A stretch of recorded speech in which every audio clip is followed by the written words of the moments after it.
Assalamualaikum warahmatullahi wabarakatuh, kawan-kawan Kacermania dimanapun kita berada atau dimanapun Anda berada. Selamat pagi, selamat siang, selamat sore, selamat malam, atau juga selamat dini hari. Karena bagi sebagian dari kita, mungkin banyak yang kalau online itu di waktu dini hari enak sambil ngopi malam-malam. Pada kesempatan kali ini, saya ingin berbagi tentang bagaimana caranya merawat kacer agar bisa tampil di gantangan di atas tiang besi. Saya tidak akan berbagi rawatan atau settingan sekian, jangkriknya sekian, atau jemurnya sekian, atau umbarnya sekian. Saya hanya ingin menjelaskan atau menerangkan clue-cluenya saja, atau bisa dibilang ya trik bagaimana cara menjelaskan kacer itu seperti apa dan sebagainya.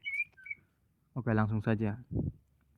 Kacer, kalau kita berbicara burung kacer, kacer adalah burung fighter. Jadi, sifat fighter pada kacer adalah hal yang paling penting dan mendasar jika ingin menampilkan burung kacer di arena lomba. Karena seperti kita ketahui di alam liar, mereka akan bersaing untuk mempertahankan teritorial dan eksistensi mereka. Mereka akan bernyanyi, mengeluarkan lagu-lagu yang bervariasi untuk menunjukkan bahwa wilayah tersebut adalah teritorial mereka. Jika tidak ada yang saling mengalah, ya maka akan terjadi pertarungan secara fisik. Jadi kesimpulannya adalah ketika seekor kacer kita adopsi atau kita ambil di ombyokan atau kita beli dari rumahan untuk dijadikan burung lomba, atau mungkin kita juga beli dari pemain yang ya dia burungnya masih belum bisa diajak ke lomba, masih banyak PR. Maka yang pertama-tama harus dilakukan adalah kita harus kembalikan sifat alaminya dia, yaitu fighternya dia.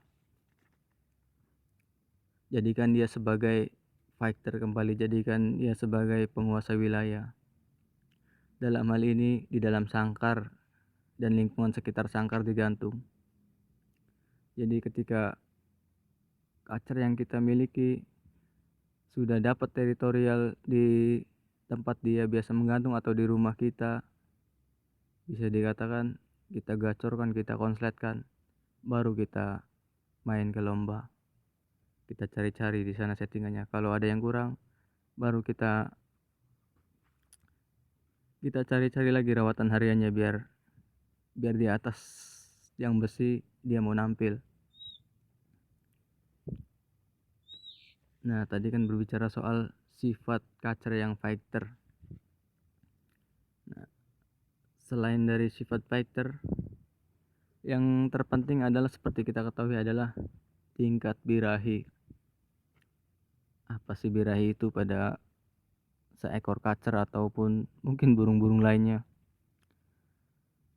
Kalau menurut pribadi saya atau pendapat saya, birahi itu dapat diartikan sebagai sebuah gairah, sebuah kenyamanan. Jadi pada seekor kacer, apalagi kacer yang diperuntukkan untuk lomba, birahi adalah hal pertama yang harus didapatkan. Loh, kenapa birahi? Katanya tadi sifat fighter. Jadi gini, kacer dengan adanya birahi, maka sifat fighter pun akan tumbuh. Jadi makanya saya bilang birahi itu sangat penting. Kacer yang fighter otomatis kacer yang sudah mendapatkan birahinya. Mana mungkin kacer bisa fighter dan memiliki sifat teritori kalau ia tidak punya birahi.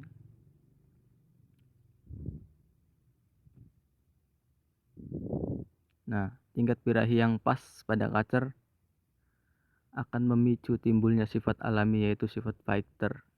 dan penguasa wilayah. Kalian lihat saja, contoh kita analogikan ke manusia misalnya. Manusia dengan tingkat birahi yang pas itu akan mencapai keberhasilan. Kalau over birahi, ya tahu sendirilah kayak gimana. Nah, selain birahi ada juga emosi. Tentang birahi dan emosi ini mungkin banyak di antara para pemain kacer-kacer mania ini masih masih pro dan kontra lah, masih berselisih pendapat, termasuk juga saya. Nah, kebetulan menurut saya sepengalaman saya merawat kacer, ya meskipun pengalaman saya itu baru secuil dibandingkan yang lain, tapi apa salahnya berbagi, ya kan? Jadi menurut pribadi saya, emosi itu bisa diartikan sebagai sifat pemarah pada kacer. Jadi sifat pemarah pada kacer atau emosi pada kacer timbul ketika tingkat birahinya berlebih atau over. Nah, ketika kacer mengalami over birahi, jadi otomatis kacer pun akan mengalami over emosi. Nggak mungkin kacer over emosi kalau birahinya kurang. Itu menurut pendapat saya. Kalau kalian nggak percaya, ya udah nggak apa-apa. Jadi menurut saya jika dianalogikan seperti ini. Emosi itu muara. Muara, tahu kan muara? Emosi itu muara dari birahi yang terlampau memuncak. Jadi birahi yang terlampau memuncak awalnya bermuara pada emosi. Jadi burung jadi over emosi. Ketika birahinya memuncak, dia akan mengalami over emosi. Karenanya, kacer yang birahinya tak terkendali, ia akan emosi sehingga ia lebih memilih untuk bertarung secara fisik daripada bersaing dengan kicauan dan adu gengsi atau konslet. Dalam bahasa perburungan dibilang konslet. Kalau konslet kan nggak mau bertarung, dia hanya ngicau saja, seolah-olah dia nandai bahwa ini wilayah gue loh, gitu loh. Maksud saya gitu. Nah, yang terakhir ini sebenarnya yang paling penting, tapi banyak orang yang melupakan. Banyak orang yang merawat kacer begini begitu, tingkat birahi, tingkat emosi, tapi mereka tidak memperhatikan soal kesehatan.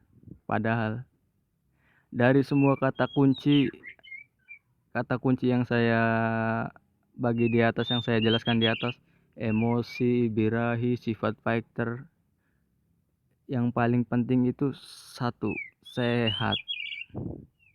Bener gak? Jadi burung harus sehat dulu. Kalau dia sehat, otomatis dia juga bakalan punya birahi. Kalau dia punya birahi, dia punya sifat fighter. Nah, kalau bila titik birahinya pas, dia akan konslet.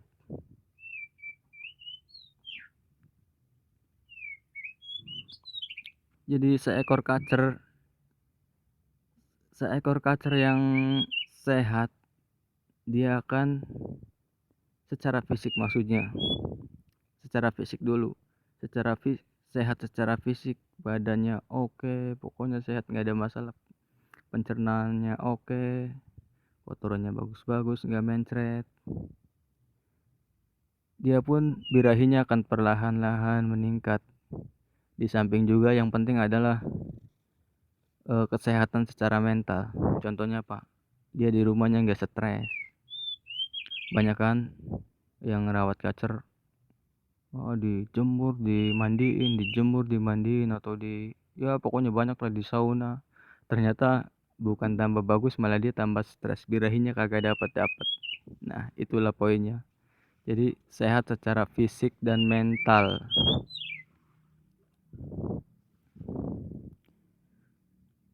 Jadi kesimpulannya dari semua penjelasan tentang kacer di atas, tentang sifat fighter atau teritori, atau tentang birahi, emosi. Jadi dapat disimpulkan seperti ini. Yang pertama, kacer itu harus sehat, penting.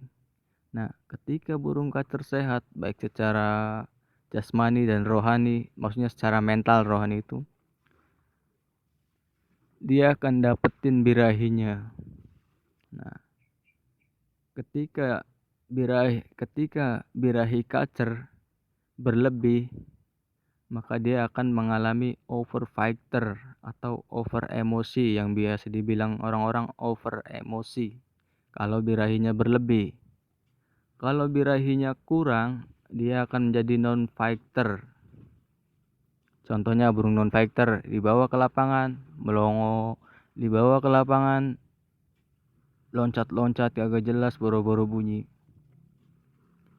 Contohnya over fighter, bagong nabrak-nabrak, ngejar-ngejar, atau sambil bunyi tapi nggak karu-karuan, itu kan over emosi. Karena birahinya berlebih atau birahinya juga over. Jadi antara birahi dengan emosi itu berjalan beriringan. Ketika birahinya berlebih, maka emosinya pun akan berlebih atau over emosi. Nah, ketika birahi si kacer ini pada titik yang pas,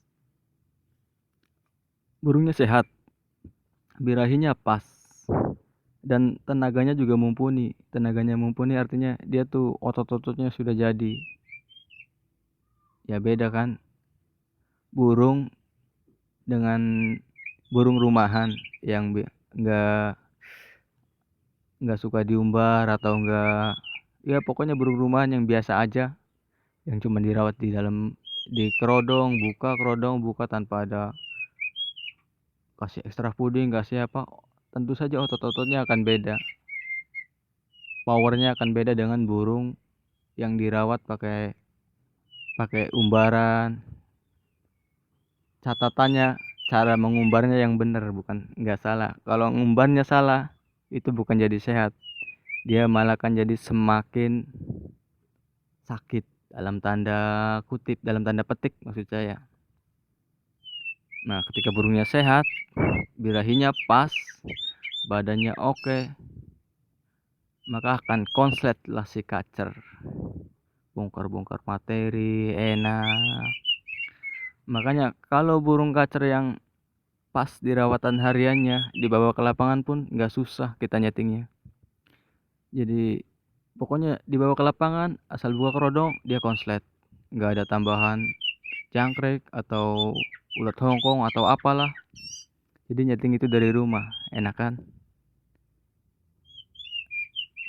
Nah, saya kira cukup panjang penjelasannya. Materinya sedikit, tapi cara ngejelasinnya cukup panjang. Maklum, saya pemula yang hanya ingin berbagi. Semoga video ini sorry. Semoga video ini bermanfaat. Jangan lupa like dan subscribe. Oke, wassalamualaikum warahmatullahi wabarakatuh.